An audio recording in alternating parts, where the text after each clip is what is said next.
Greetings, Brawniacs, and welcome to the Devil's Den, a podcast that focuses specifically on Leo Brawn, former homicide detective killed in line of duty turned demon hunter. I'm your host, Mainville, and with me is a co-host, the writer, producer, and creator of Leo Brawn, Jason Beer.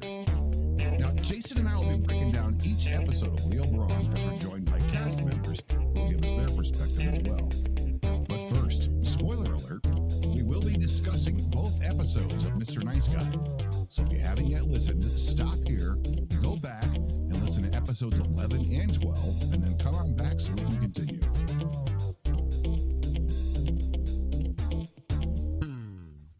Okay, so now that you're all caught up, you may have some questions like, why are there so many sexy women in hell? Can Satan keep his word? And our most important question of all for this episode, is that really Satan's ringtone? All this and more on this episode of The Devil's Den. Hello, our conversation is just beginning, and right now we say hello to our co-host, Mr. Jason Beard. Jason.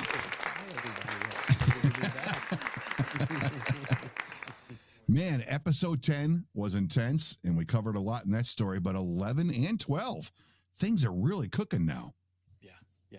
These are two epic, dense roller coaster ride episodes. Happy to get into it today. Well, as always, we use this portion of the show to welcome some cast members. And on this episode, joining us, we have returning guest Eric Carlino, newcomers Grace Newton and Stephanie Johnson. Folks, thanks, man. It's really great having you with us this evening. And hey, Eric, welcome back to the Devil's Den. We get a little bit of Herman in this episode, don't we? We do. In fact, just for this occasion, I actually wore my custom-made Herman shirt before the session. Those of you watching on Patreon. Well, I love that.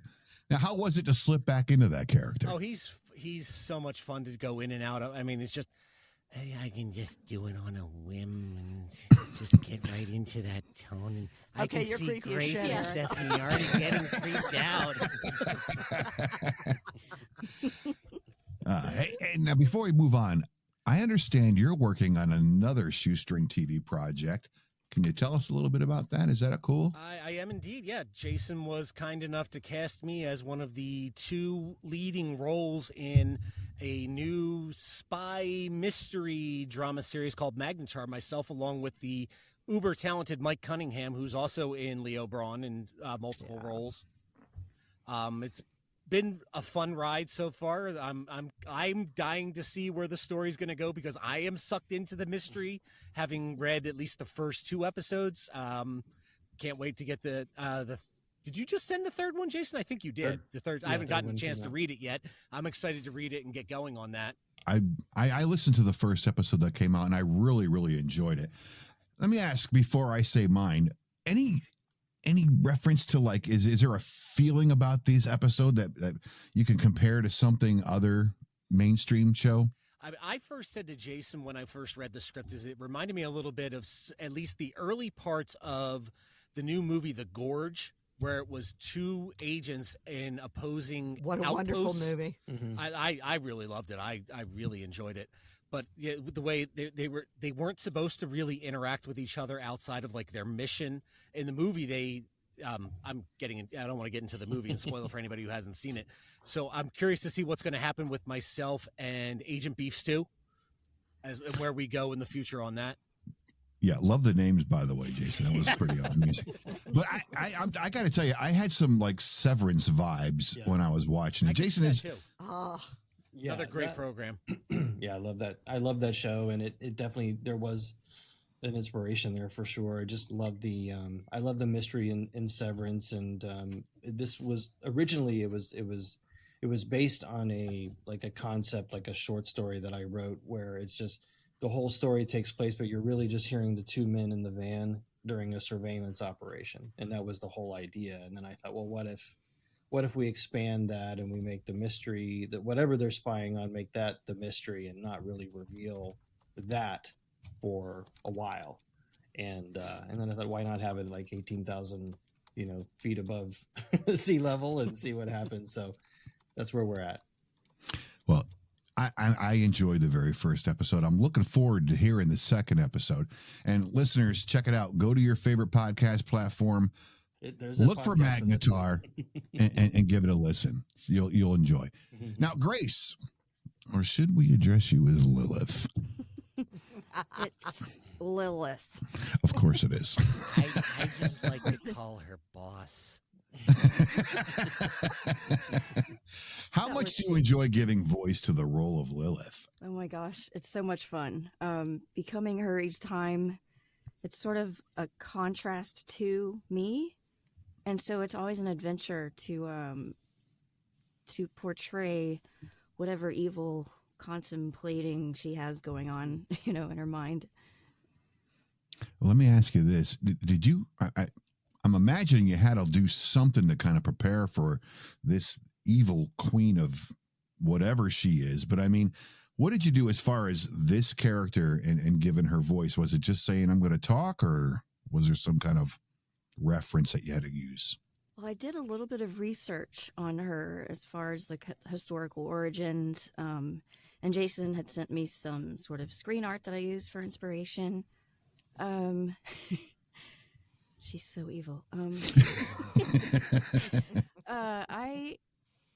She's just, she's direct, and she knows who she is and what she's going to do and what she wants. And for me, that's relatable, and I can just become that, but add some darkness to it. And the darkness shows. We'll get into that in a second, though. Stephanie, I've been looking forward to finally meeting the wife of Leo Brawn. After all this time. Yeah. Hi, honey. How are you? Odd that you have the cover of your camera down, but whatever. Yeah, there's that. Louise is a powerhouse blinding character. beauty, Stitch. Yeah. Oh, that's what All it right. is. Okay. Yes. So your real name is Medusa? Oh my god. And no. Louise is a powerhouse character, yes? Absolutely. Absolutely. I think what I love most about her is this character allows me to portray my strength side. She has to be so strong. She's got this little boy, and is of course this particular episode that we're talking about, just the creepiness and the realization that some shit is going weird here, not really understanding, but on alert. Yeah, she is an amazing woman, and I drew a lot from my own life on her. I have 2 children. I have an incredible husband that I love beyond life itself, and just being able to put myself in a situation where I would have lost him is beyond the pale. And I think, Jason, those number of almost crying recordings that I sent you when putting him to bed. Oh yeah. I'm actually, that allowed me to be very vulnerable. I don't know if I'm glad that you didn't use it. Yeah, Jason Well, has a knack for hitting us parents right in the feels with a lot of the Oh, writing, Lordy. doesn't he? Amen. Yeah. Yeah, I feel it when I write it sometimes too. And yeah, I know. I mean, well, I it's hard to even remember now. I just know the ones that I did use too moved me just as much, Stephanie. So I'd have to go back and listen to some of those others and see if, maybe I missed the mark. But I mean, they're already so emotionally charged, even the ones that actually made it into the episode. So I'm in love with Louise. I mean, she was one of the original characters that I wrote out, and I knew as we get to no spoilers, but season 2, she'll be featured a lot more. There's a lot that's going to be happening with Louise Brawn in season 2, so I just can't wait to. I'm so excited that we'll finally be able to get there. And I want to thank you, Jason, for allowing me to be ADHD and recording like 60 takes of one or two lines. So that is greatly appreciated.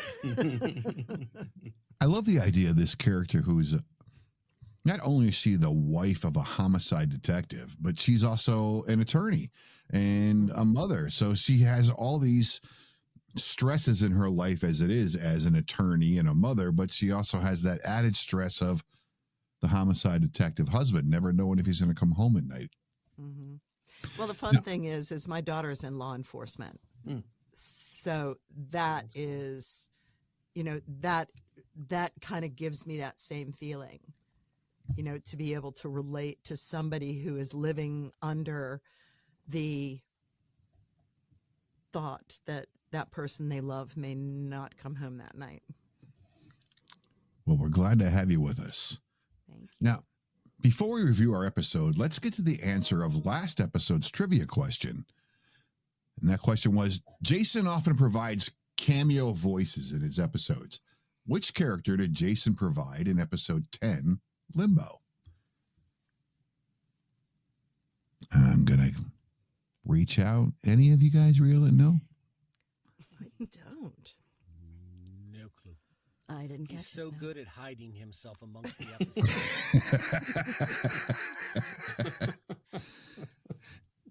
Yeah, kind of like Alfred Hitchcock hidden in the crowd, the big heavy fat guy. No, he was Deputy McGuire in episode 10. He's the guy that blew his brains out by the side of his police car. So thank you, Jason. Yes, thank The you. ultimate sacrifice. It really was. Literally. All right, well, let's get to our episode. Okay.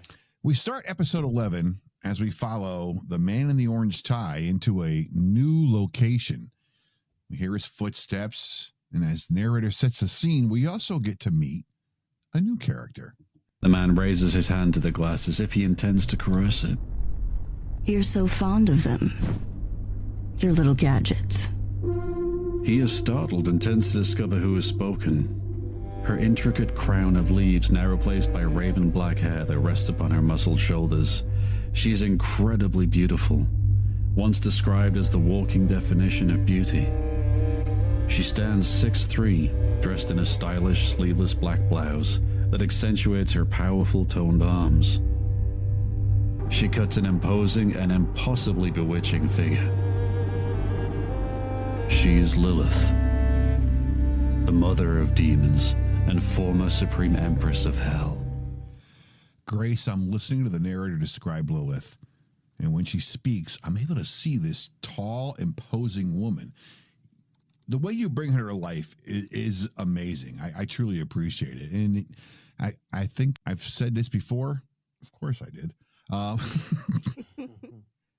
had an image of someone, of another type of voice in my head when I heard this. But when I heard you, I'm like, no. That's Lilith. How kind. Thank you. No, thank you. And being that you're 6'3", Grace. Oh, I might have the toned arms. That's about it, though. But she is deliciously evil, and she's just such a fun character to play. Yeah, I'm with Stitch. I think you absolutely nail her. Mm-hmm. Yeah. Awesome. Yeah, that's cool. Thank you. When she speaks, you could just hear the evilness like drip off of her lip. Because each word that she speaks she sort of like elongates that word just enough to make you realize, oh, she's thought every word through that she's speaking. Very calculated. Yes. Yes, absolutely. Well, we have a Facebook message from Connor R. in Waynesboro, Tennessee, and he writes, the man in the orange tie, is he a demon or a sinner? Well, the man in the orange tie, we don't even know his name yet, so I can't possibly tell you his origins, can I? We're just going to have to go with maybe one or the other. We don't know yet. You're going to find out, though, I promise. In season 2, coming soon. All right, Connor. Basically, we just threw you a hook. Bite it. So from the conversation between Lilith and the man in the orange tie, we learn that the 11th Circle's been manipulating everything that's been happening. Not to mention that the man in the orange tie has been recreating the HCCs, these chips, in their new facility as they work on a plan that's going to raise some hell. No? Forget it. Wah, wah. Thank you. I don't have that sound effect, but thanks. Now, when the episode picks back up, we're right in the middle of a breaking news report from the Dante Daily. As we learn from Turgid Kent that there are 2 bodies that have been found in a dumpster behind a Hot Wings restaurant. And lo and behold, guess who's being interviewed? Sir. Yes, what is this? Hello, sir. May I have your name? I'm Tony Girder. Mr. Girder, would it shock you to learn that a double murder took place right outside this establishment, and that it is now effectively a crime scene? Oh, no. Not again. Are you aware that both of the bodies were stuffed in that dumpster right over there? Oh, no. Why did I look? Just like the other victims, they were eviscerated and had their ears removed. Oh, no. Oh, shit! I'll never be able to eat hot wings again. You know, once you get sick after eating something, you can never eat that type of food again. Even just thinking about it makes you want to... Oh, shit! This is Turgid Kit reporting. All right, Jason, I Now, want to know, was that a sound effect or was that you? That was a sound effect. There's quite a few sound effects. It makes you queasy just trying to find the right one to place in the episode. Yeah, those were not me. I didn't do any Foley work or anything like behind the scenes. Now, I'm surprised you didn't call me in to do that. Can you throw up for me, please? Hey, will you dive for me and will you serve drinks? Please. I love the fact that Tony Girder is always in the wrong place at the wrong time, because he was the guy that they interviewed for one of the other murders. Yeah. And something very vomited similar on camera as well. That's right. Yeah, so there may be a running joke happening here. Tony Girder may show up again at some point. We'll see. Well, this news report was playing on TV at the Highwater Saloon. And after an interesting clip of a soap opera, we learn that Herman is sitting at the bar with Felix. And Herman is fascinated by the fact that Dante has its very first serial killer. Say, these murders, just dreadful. Is this something that happens frequently? Well, I didn't arrive until after the transformation, but I've been here for about 2 years since that time. Never heard of anything like it. Guess we finally have hell's first serial killer. One that hasn't been locked up anyway. The very first. Cheers. Yeah. Drink up. Herman is really proud of the fact that he's the first serial killer in hell. Oh, that is an honor for him, for sure. Absolutely. What gets me is that he's really comfortable with himself, just hanging out at the saloon, having a drink. All the while, he's being hunted for all these murders. I honestly don't know if he truly feels threatened, because I think, well, we find out later in the episode a little bit that who his backup is, who his patron is. Yeah. And he probably feels like he can do whatever and not have any recourse for it. That's exactly it. Yeah, he feels like he can literally just get away with murder and nobody's going to do a thing. All right, we next find ourselves back on Earth following Louise Brawn at the Rose Park Mall. Let me ask you something, Jason. When you set up an area, let's say you're going to be in Philadelphia, do you actually go on Google Maps and look at stuff? Yes, I do. I figured as much. Yeah. The reason is because I do all my shopping at the Ross Park Mall. And so you took out an S and put in an E. Exactly what happens. So we follow Louise to the Rose Park Mall, and she's frantic as she's living out every parent's worst nightmare. She's lost track of her kid at the mall. Harry! Ma'am, now just calm down. What's wrong? I can't find my son.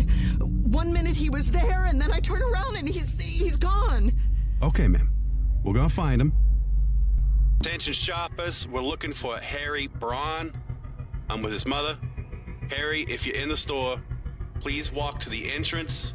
Your mother will be waiting for you. Excuse me, young man. Are you the one that has gone missing? Harry examines the man. He's wearing a rumpled tan sports coat, worn leather loafers, a white button-up shirt, and an ugly orange tie. Although he gives off a kind smile, his eyes remain expressionless, sunken into his face. I gotta say this. Stephanie, great job being a frantic mother, but that guard? That is so Pittsburgh. That accent that he gives you. Because that's one of the things. When I first moved here 22 years ago, I was annoyed by hearing people go, Ian's gone downtown and that. And he brought up all my frustration. I'm going to have to take umbrage to that right now, Stitch, because I am a native Pennsylvanian. I spent a lot of time in Pittsburgh, and Yens don't know. Yens just don't know. I'm we're from going New to York. Manny's. We're going to Southside. Oh, my Just God. a bunch of jagoffs. Yeah. Bunch of jagoffs. I love the fact that so I want to hear a little bit more Pittsburgh out of you, Stephanie. That's what I enjoy about this is that the man in the orange tie, he kind of finds Harry and gives him this stuffed teddy bear, and he befriends him, and he brings himself up to Louise and introduces himself to her. And it's all really creepy, but what really gets me is that Leo, this is all something that's just playing in his head. Yes, Jason? Mm-hmm. Exactly. Yeah. The scene starts like you're witnessing something that's actually happening, and then you're left wondering, was this a memory? Was this a vision that was provided Leo while he was unconscious, or was it just a dream? And at this point, we don't really know. Well, we find ourselves back in limbo with Captain Manget pinned under a Humvee from the last episode. And Leo sort of wakes up from this dream. And we learn that it's a dream that he doesn't even remember. He doesn't ever remember seeing the man in the orange tie other than the day of his death. But when he does wake up, he again finds Captain Manget trapped under a vehicle, and he tries to help her. Leo rushes over to the Humvee and digs his hands underneath, attempting to lift the side of the vehicle with all of his might. The metal creaks, but the vehicle doesn't budge. Careful, Leo. Damn it. It's not going to budge. Gorm silently emerges, heading directly towards the upsided Humvee. He gently shoves Leo aside, kneels, and slides his hands underneath the military vehicle. He lifts upwards, veins popping out at his temples. He screams and pulls the side of the Humvee off the ground. It falls forward, slamming against the forest floor. Shit. Okay. Leo, how bad is it? And don't bullshit me. It's not good, Cap. Your leg, it's been crushed. I said don't bullshit me, but you could have sugarcoated it a little. Yeah. The only thing I heard in there was Gorm shoves Leo out of the way.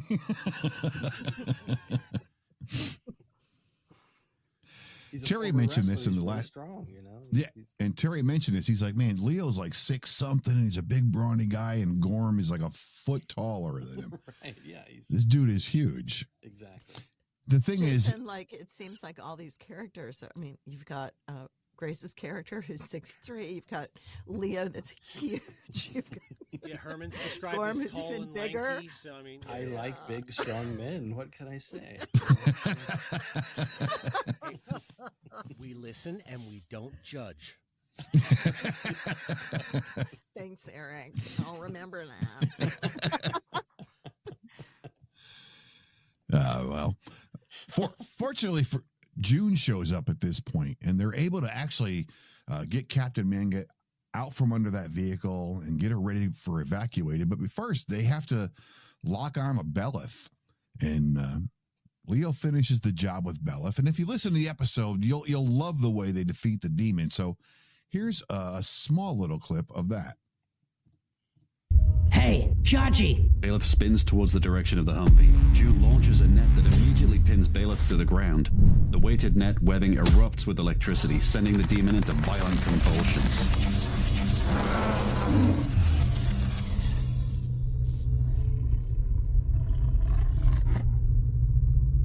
Electrified net. Gotta thank Ronan for that one. The electric current dissipates, leaving Belith semi-conscious and muttering nonsense. Leo kneels down next to the electrified demon. My precious music. He took it from me. You hear that? Sounds like victory to me. Yeah, so with a baseball bat, Leo takes out this freaking Class A demon. June uses a prototype electrified net and just Gorham manhandles this horse to just bring them down. A horse that's larger than the vehicle that they're in and brings them all down. Again, you got to listen. We do it no justice talking about it. But Jason, where in this mind of Jason did you see these events happening to write them out? Oh, gosh. Well, this episode, this is when I really cursed myself. I was just like, why did I write all this? Because it was so hard to edit, you know, like when I would, like as a set piece, it's really amazing to write it. But then you're like, oh, wait, you have to actually create this scene that has to actually sound this way. But all of it really is just from research. I mean, like when I looked up, I was looking for in demonology, and I'm not an expert in demonology. I just do the research once I sort of figure out where I want it to go. And Belith rides on this giant white horse. In some interpretations of Belith, he's considered to be this high-ranking demon. So it just kind of went from there. And I thought, oh, okay. So if he's kind of powerless and feeling like he's lost his music, which is essentially just he's lost his ranking, his respect, his honor, you know, since the transformation, then maybe he's just downtrodden and just trying to take a jab at the living by dispossession, and has kind of lost his horse, just roaming, you know, aimless, and his loyal horse comes to try and rescue him, essentially. Well, it drew a lot of image in my head, and your writing does that. A lot of your writing will paint a picture for me. Watching a movie is cool, and you can just see it, but it's kind of like a lazy man story reading. What you give us is the ability. You give us the words, and we're able to draw that picture for ourselves. And what I seen was exciting. So it might have been a little bit for you difficult, but it was great from me as a listener. Yeah, as a writer, I'm excited, and then when I realize I have to execute upon the words and make it, you know, something living and alive, that can be challenging. I mean, I'm so happy with the way it turned out. But sometimes I wish I would, you know, maybe just do a scene with just two people talking.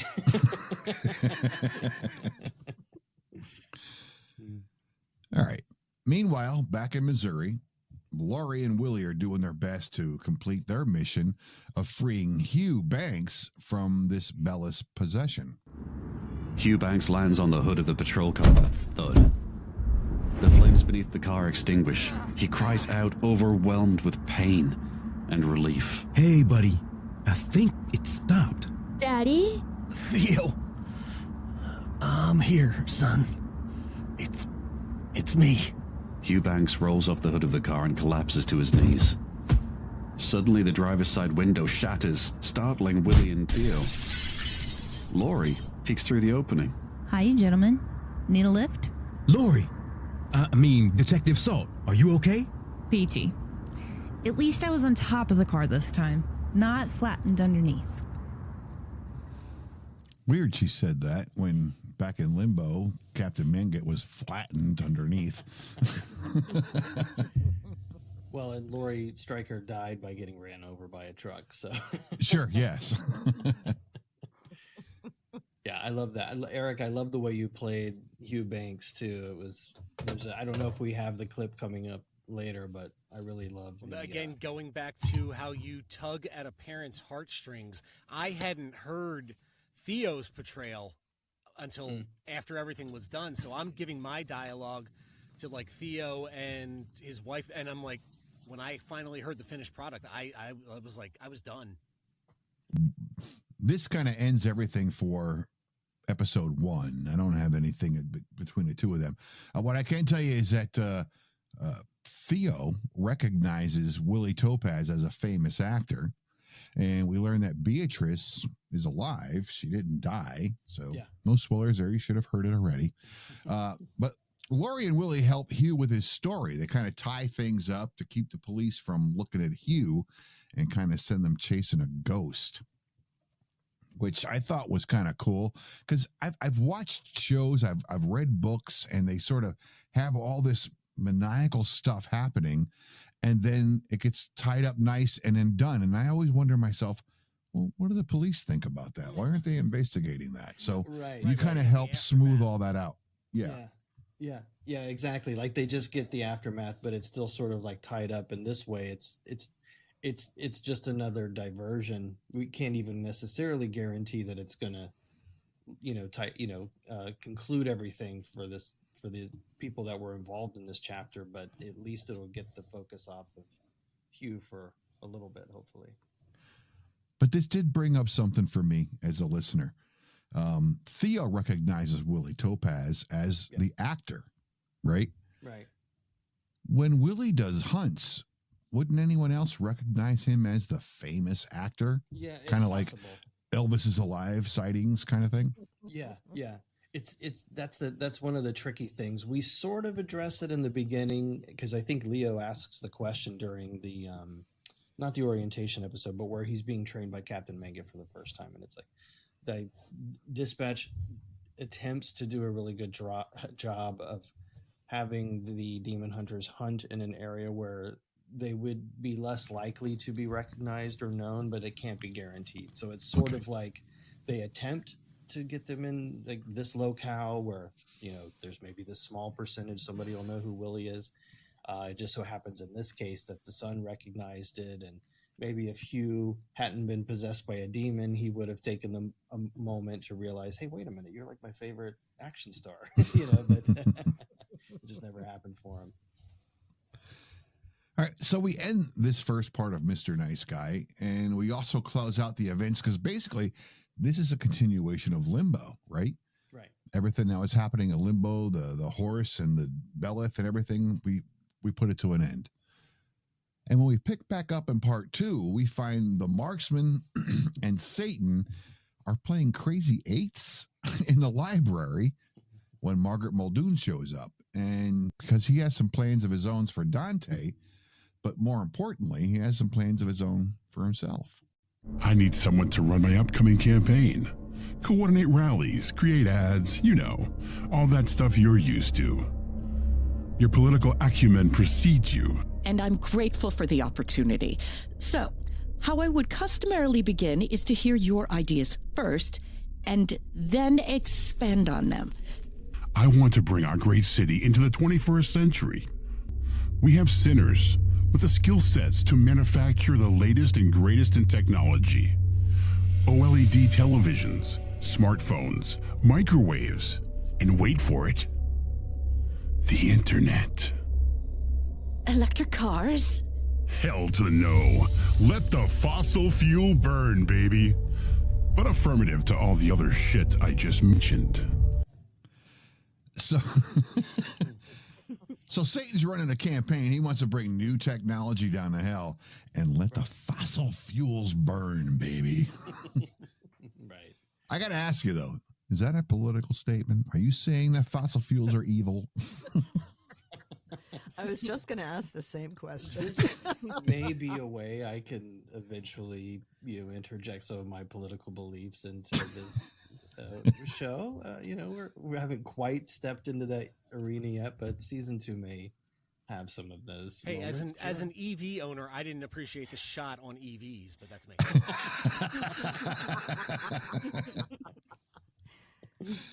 Is not it a necessarily Tesla? my belief. Are you turning hell it in? no, it's not a Tesla.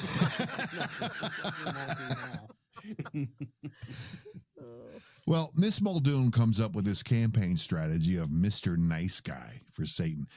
That's kind of weird. But anyway, let's find out more about Mr. Nice Guy. But they don't just need to know that their way of life, that hell has changed. They need to know that you have too, that they can trust you. Satan the Trustworthy. Satan the Good. Satan, Mr. Nice Guy. More Mr. Nice Guy. More. But I haven't started being nice yet. It's a play on words. The idiom, no more Mr. Nice Guy. Sir. Well, look up the word idiom too. But I love it. Okay, Satan, man of the people. Satan, the nice guy. I love Jim's delivery on that. Yeah. This is sort of foreshadowed in the previous episode where, Kat and Mangit is talking about her doubts with the transformation. And so this is sort of this realize that it's not just her out there that's wondering, like, is this just Satan's whim, and this is just something we're all living in now, and it's kind of nice, but it's going to go away. And Margot Muldoon is bringing that up, like, look, you at least owe the people, whether this is here to stay, is this really how they get to live the rest of their afterlife, or is this just going to change when you get bored with it? And that's really the point of the campaign, is to finally reassure the people of Dante that, hey, look, this is here to stay. I'm not going to pull the rug over you. Well, Satan takes his first steps in becoming Mr. Nice Guy with the pig. My first act as Mr. Nice Guy. I free you from your obligations to me after you finish one final task. Do it one last time, and I relieve you from any future commitments. And my family? No harm will come to them. A deal is a deal. And my appearance? Okay. I'll restore your former looks, from countenance to carriage. Done. The pig retrieves his belongings, throwing his overcoat over his shoulders. He walks to the lairs exit, but pauses and turns back to Satan. My name. I want to be called by my name again. John. Your name is John Tulliver. Thank you. So, he's keeping up his word so far within those 10 minutes by saying he'll be Mr. Nice Guy. He'll do things as he should do. But I'm getting a feeling that there's more to the pig than meets the eye. Jason? Oh, absolutely. I mean, the whole season has sort of led up to this point where you're realizing that he made a deal with the devil. You realize now that he did it that he would become Satan's right-hand man and do all these deplorable things in exchange for his family that is still living on Earth, that they would be made safe and kept whole and no harm would come to them.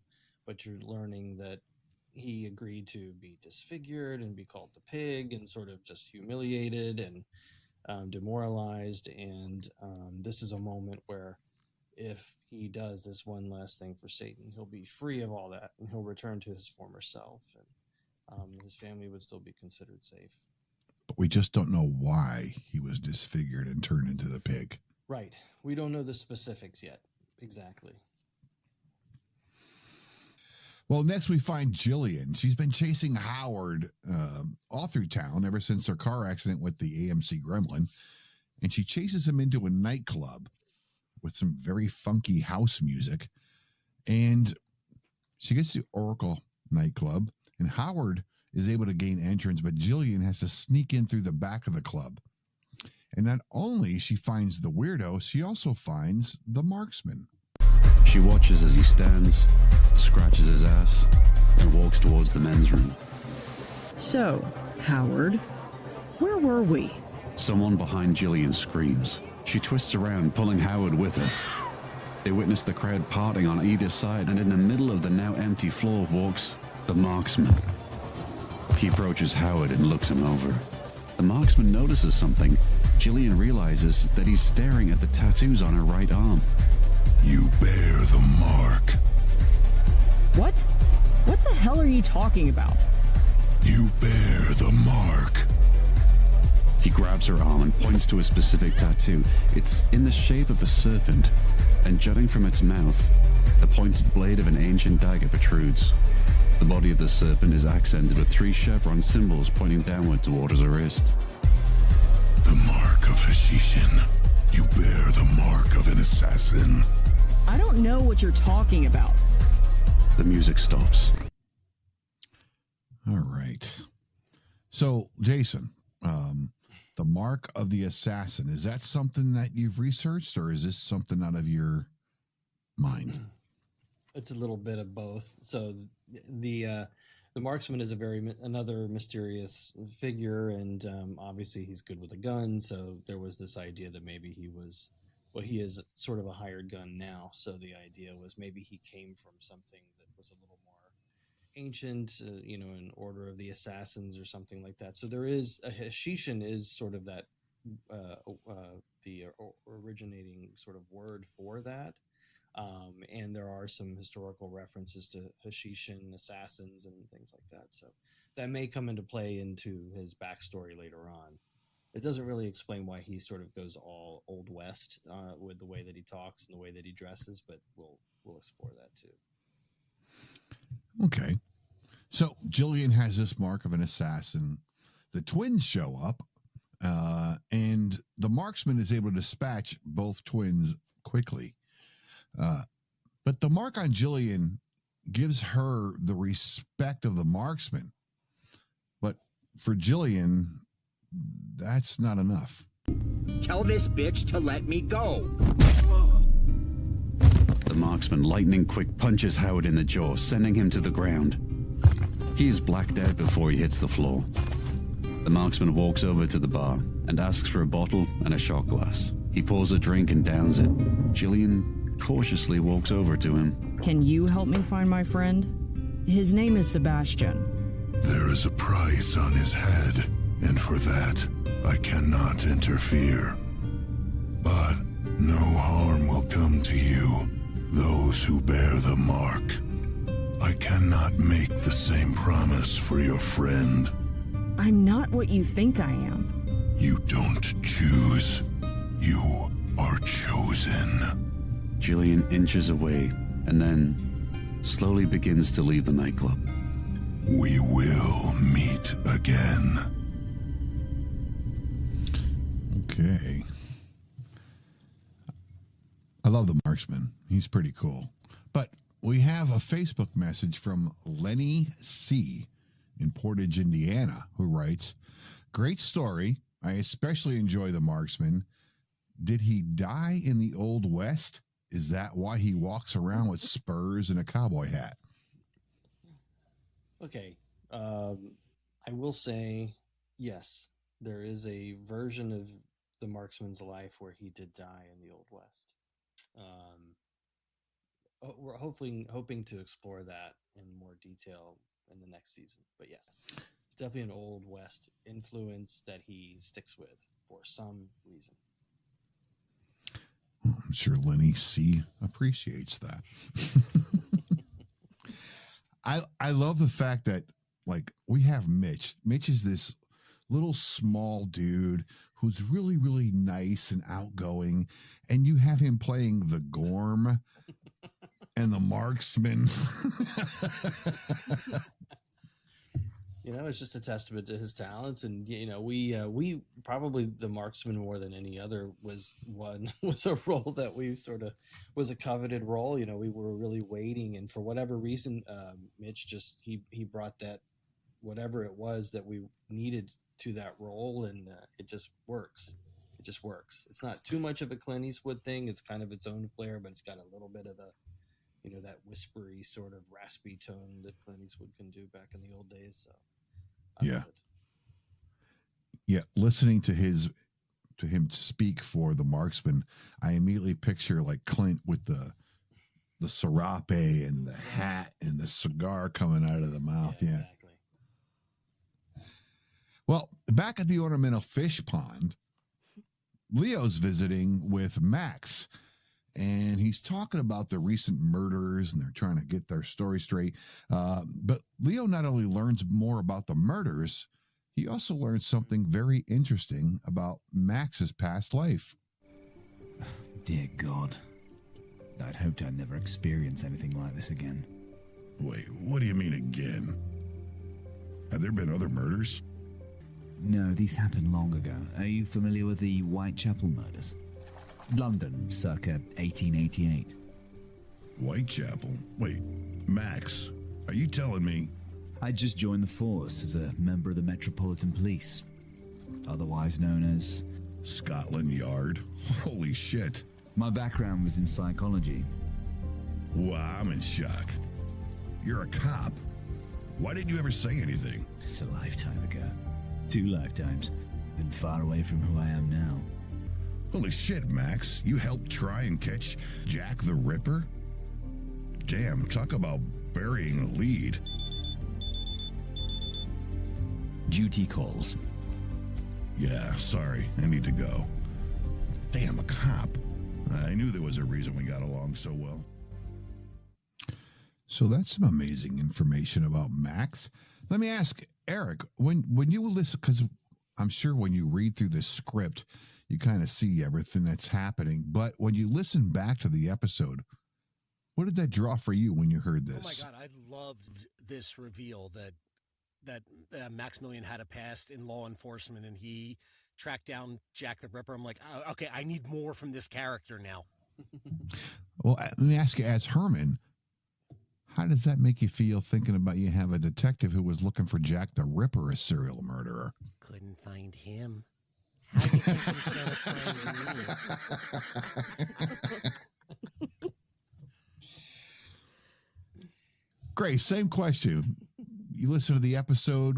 Did this bring anything up for you? It kind of did. I feel awful for Max. Like, that's like that life. I just feel so bad for him. But to find out that, once he was a respected member of, law enforcement and he got to work all these cool cases, it really adds a little bit of depth to him. And I enjoyed that part very much. Yeah. Stephanie, as an attorney, what do you think of his punishment being an eternity of drowning every hour? Yeah, I'm going to say that's a little vicious for the law to provide anybody with that kind of punishment. A little bit over, if you know what I mean. Yeah, I agree. And that was, what I'm with Eric and Grace. I do love that character. He's when you first meet him, you want to know more about him. Mm-hmm. Like, what in the heck with the drowning? And he's full of information, and he's just picking it up in his moments of being above the water, kind of thing. Yeah. I'm with you guys. I really and I love the character. detail that he likes chocolate. That was random. Like, I love that. Okay. Like, okay, I can identify with that. Yeah, absolutely. Yeah, I'll relate to that. Jason, let me ask you this: the character of Max. I want to get the actor who does the voice for Max Richie onto this eventually, so we can interview him. But as far as the character of Max himself, where did you draw that from? As far as the drowning man all the time? Yeah. I wanted Leo to have a friend, like someone that he would strike up a friend with, and it was something that the audience would get to witness. So it was something that, Leo was so much the fish out of the water, the one that we're all following through this journey. And I wanted all of us to witness as Leo starts to make a friend. It just so happens in this case, it's somebody who drowns every hour. And so, by way of that, you don't get to learn a lot about him because you can't really have a conversation with him for too long before he's plummeting back under the surface. I also knew that at some point that's going to get really old. You can't just keep having this guy drown over and over and over again. It's going to become a little one note. So the idea was, I almost spoiled. I almost did a spoiler. But anyway, but the idea is that, we'll get to know him a little bit more, add this depth. Now you can kind of understand Leo was a cop. And Mitch was in Max was in law enforcement, so you can see how they might have started to bond, becoming friends. Sure. Well, hey, Leo, as we heard, his pager goes off, and he's paged back to the ORA, and he finds Captain Mangat is awake and resting on a gurney, and then he learns some shocking news. How are you, Cap? I'll be out of commission for a while. No two ways about it. Mr. Brawn. Sir? Leo, this is Margot Muldoon, my new campaign manager. There are big changes coming to the city of Dante, and you will play a big part of that. I'm sorry, no disrespect, but I'm not sure how I play a part. Mr. Brawn, effective immediately, you have been instated as the new captain of the ORA.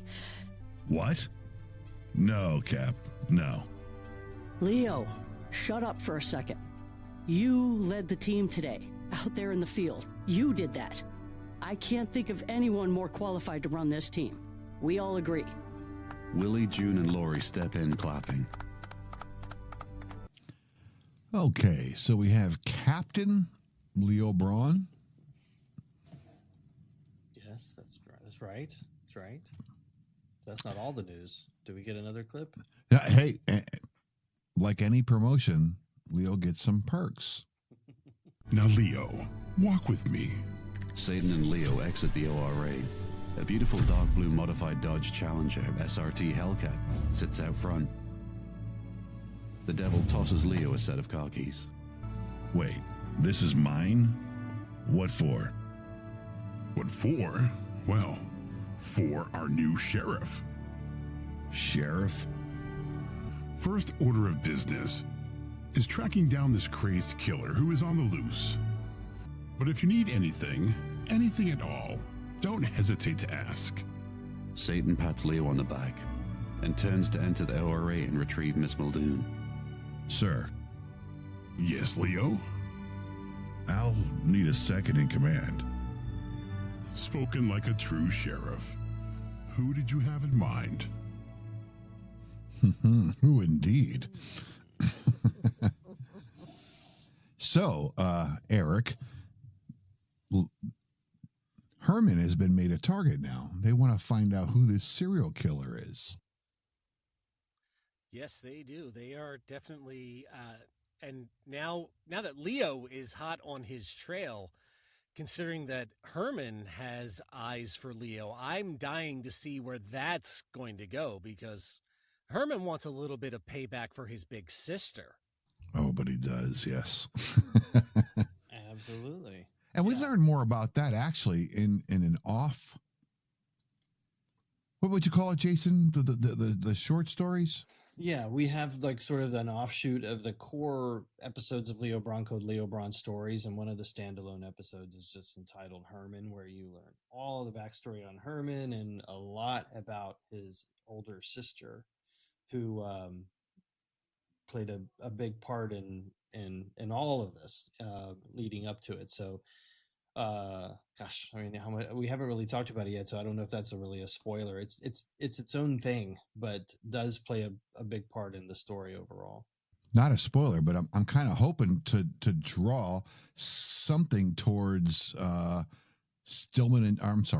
and Stillman, because that's another project you have from Shoestring TV.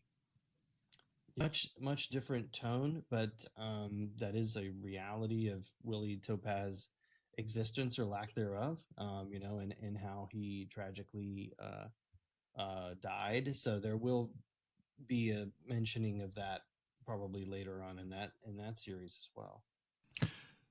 Just a quick consensus among everybody here. Who thinks Maury's kind of a scumbag?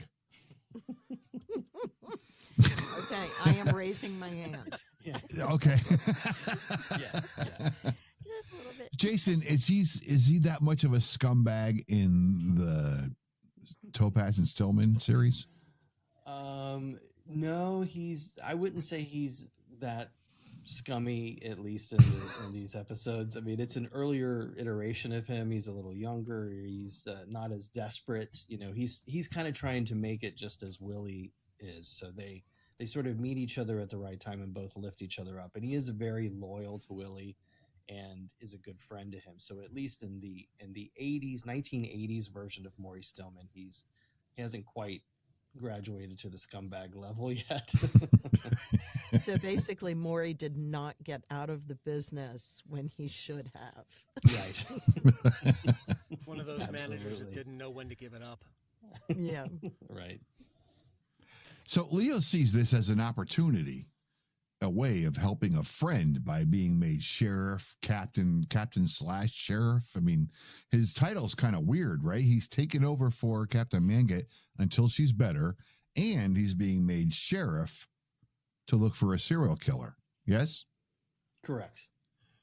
And he uses this as a way to help a friend? Yeah.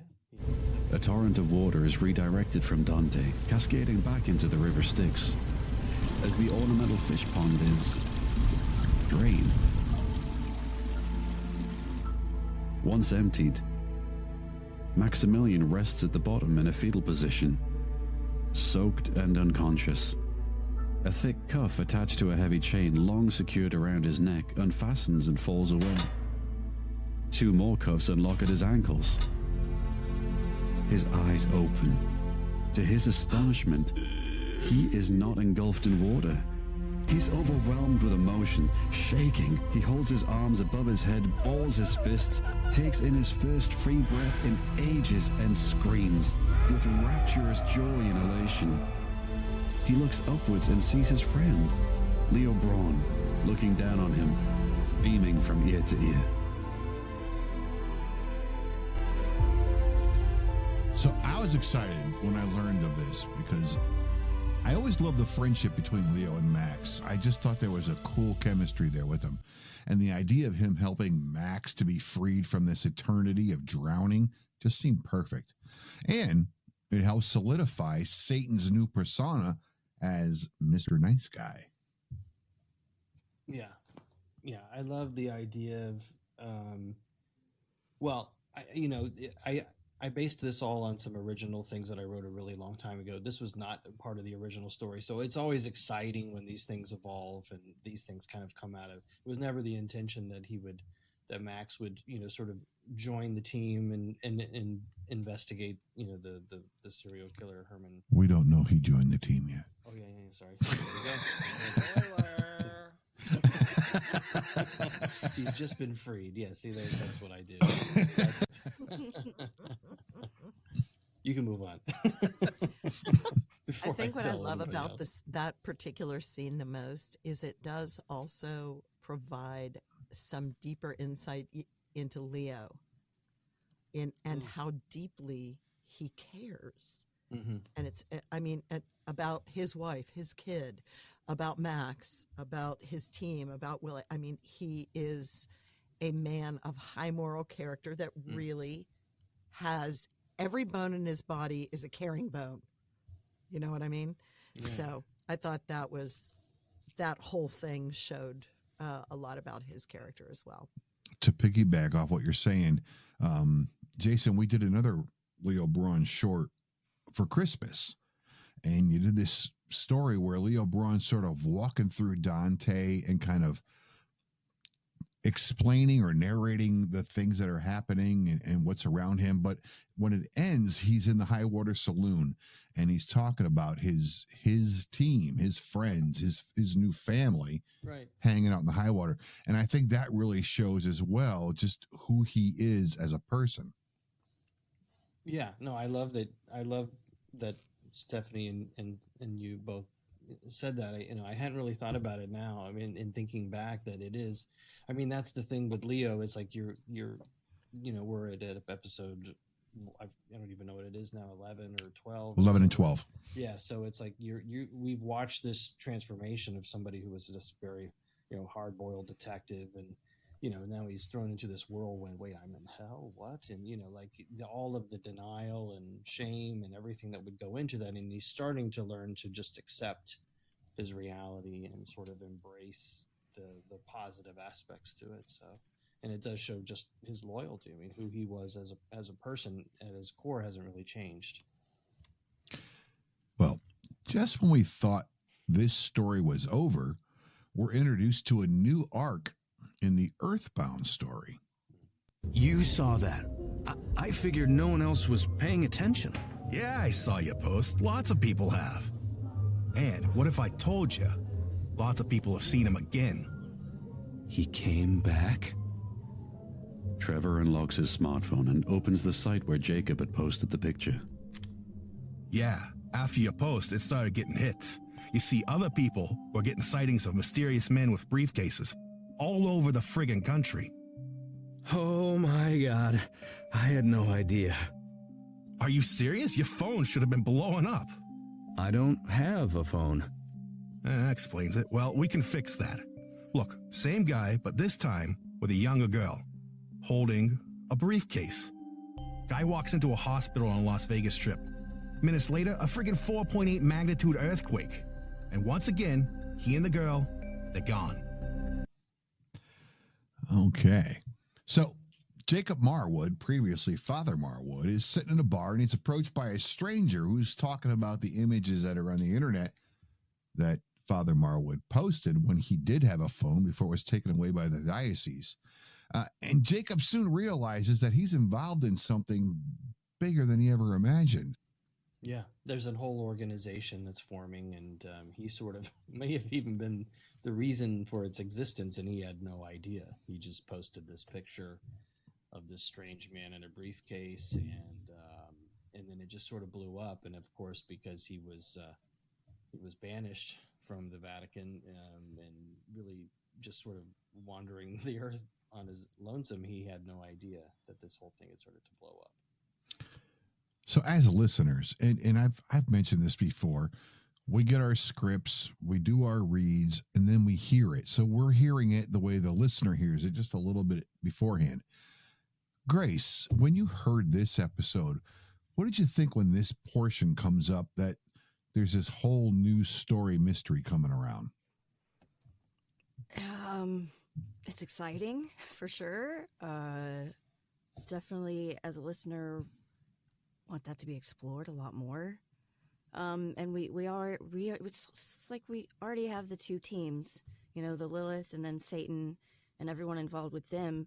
And then the introduction of this third organization is like, how is this, what dynamic is this going to achieve? Like, how is this going to play out? So yeah, I think it's intriguing for sure.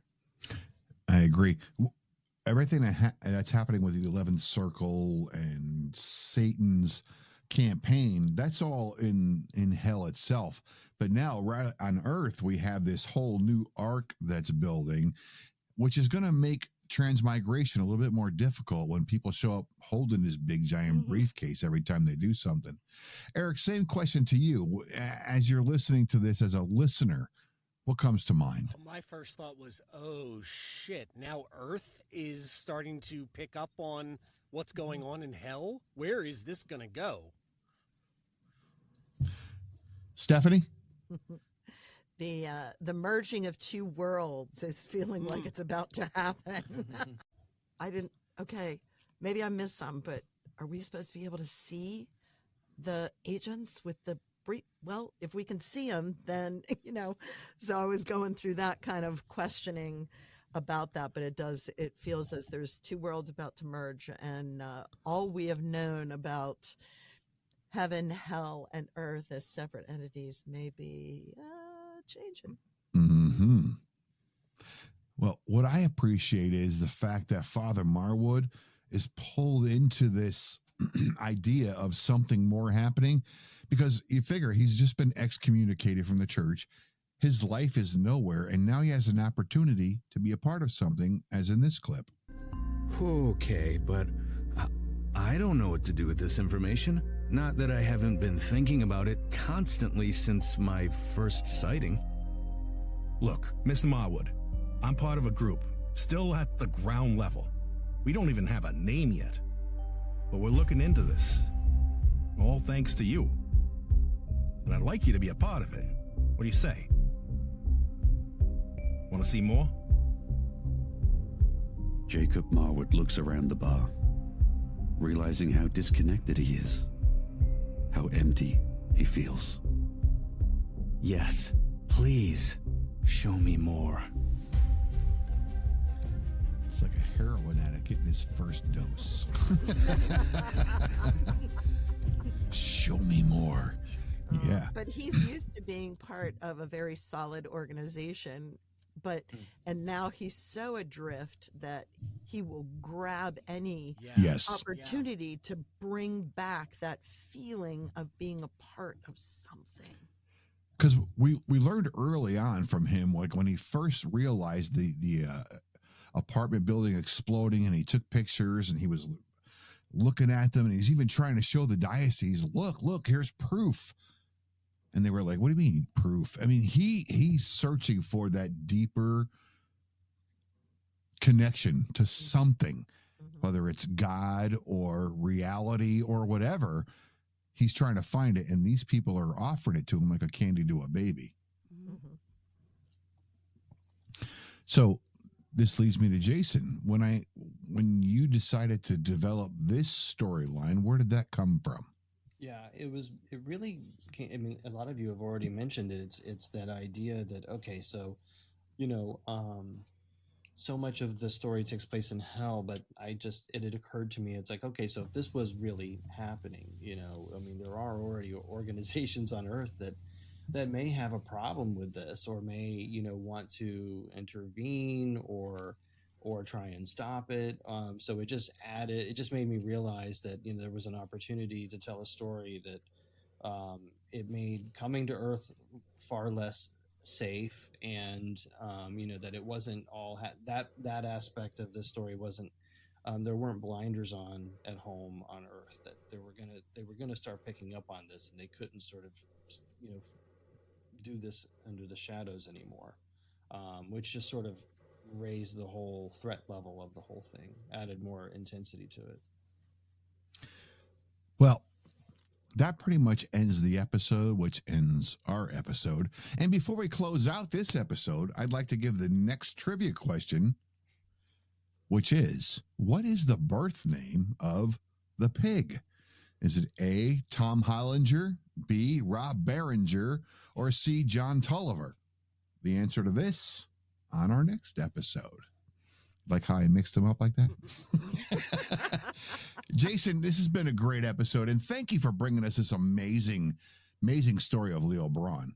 And being that we were covering 2 episodes, we kind of condensed this review to key points. Is there anything that we didn't cover that you'd like to bring up? Oh my gosh, there's so much. It would just be little tiny things. I think you did an amazing job of condensing both episodes into one and really highlighting all the key points. So awesome job. Eric, what was your overall impression of these particular 2 episodes? I love the way that this penultimate episode just leads into our season finale, and there was a lot of wheels put in motion with the whole Mr. Nice Guy movement. We start to see Lilith's motivations and all of that. I'm not going to spoil anything. A lot of that is going to come into play in the finale. And yes. I think listeners are really going to love the finale if you're not caught up on that yet. Absolutely. Grace, same question. If you had to describe this episode, how would you do so? I think it was the perfect duo before the finale, in that it almost felt like it was the finale. You know what I mean? It did. Yes, absolutely, it did. Stephanie, if someone were to ask you what's the episode about, how would you describe it to them? I think it's a culmination of the stories that we've been experiencing through the entire season. It's not that it tied it up with a bow, but it provided some answers, but also created some questions. Mm-hmm. So, yes, it did that's indeed. been the season all along. I know. Every time you get an answer, you have more questions. Exactly. Well, hey, folks, on behalf of Jason and myself, thank you all so much for taking the time to join us this evening. We appreciate having you here with us tonight. It was so fun. Yeah, Thanks for having me. Thank you, guys. Mm-hmm. And to all our listeners, thank you for being such awesome fans of Leo Brawn and listening to The Devil's Den with me, Jason, and our guests, Eric Carlino, Grace Newton, and Stephanie Johnson. And don't forget to find us on Facebook for all Leo Brawn updates, as well as patreon.com, where you can sign up to be an RA member and get exclusive Leo Brawn content. And if you haven't already, search for The Devil's Den on Facebook to get your updates on each episode of The Devil's Den, as well as leave us comments and questions. You never know, we just might read yours on the next episode. And don't forget to join us for our next episode of The Devil's Den as we review the finale of Leo Brawn, episodes 13 and 14, Service Tension. Don't miss it. Take care, Brawniacs.